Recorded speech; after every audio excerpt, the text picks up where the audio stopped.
স্বাধীনতা হলো মানুষের চেতনা।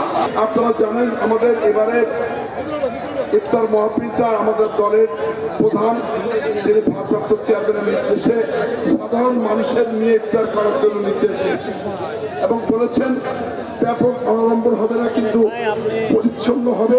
সেই পরিচ্ছন্ন পরিবেশের জন্য জাতীয়তাবাদী দলের প্রত্যেকটি নেতা কর্মীকে অনুরোধ করেছে।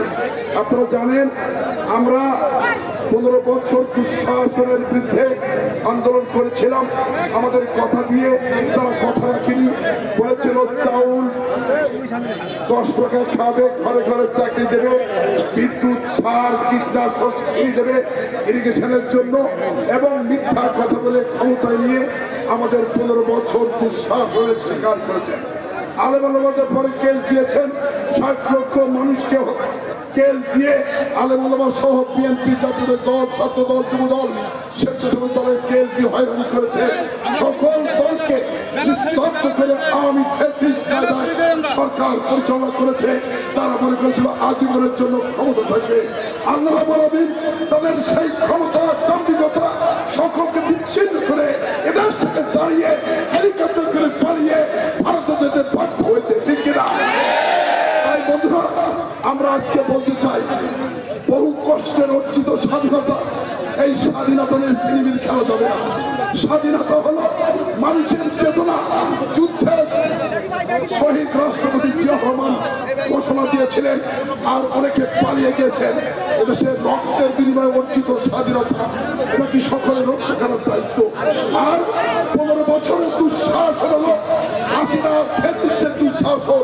এই দুঃশাসনে প্রায় 10,000 হত্যা করা হয়েছে, 60 লক্ষ মানুষের নামে কেস দেওয়া হয়েছে, 700 মতো খুন করা হয়েছে, এবং নির্যাতনে মানুষ কষ্টে জর্জরিত।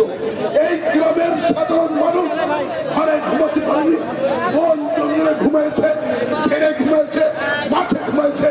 আজকে তোর মাঠে ঘুমাতে হচ্ছে না।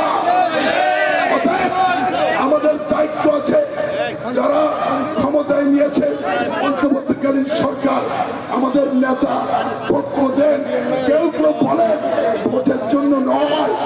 আমরা বলতে চাই 15 বছরের দুঃশাসনে তারা কোথায় ছিল? তারা তো খোঁজ পাওয়া যায়নি। কিন্তু এটা ঠিক 1 মাস 6 দিনের আন্দোলনে এই 15 বছর এক হয়ে যুদ্ধ হয়েছে।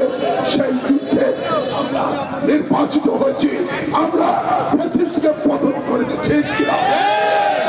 তাই আজকে অবিলম্বে নির্বাচনের তফসিল ঘোষণা করতে হবে। আন্তর্জাতিকভাবে জাতিসংঘের মহাসচিব এসে বলেছেন অবিলম্বে ভোট হবে। ডক্টর ইউনূস সাহেব বলেছেন অবাধ, সুষ্ঠু, নিরপেক্ষ নির্বাচন হবে। যে নির্বাচন অতীতে কখনো হয়নি। আমরা ডক্টর ইউনূস সাহেবকে অভিনন্দন জানাচ্ছি, কিন্তু দল করে যারা দীর্ঘস্থায়ী করতে চায়, যারা পরিবেশকে খোলা করতে চায়, আমাদের বক্তব্য হলো দেশের মানুষের সেন্টিমেন্ট দেখুন, ভাষা দেখুন, মন দেখুন, চেহারা দেখুন। তারা ভোট দিতে চায়। আপনারা কি ভোট দিতে চান না? সবাই ক্যামেরাম্যান দেখেন, ভোটের জন্য সবাই সুস্থ, অবাধ, নিরপেক্ষ নির্বাচন চায়। আমরাও নির্বাচন চাই। তাই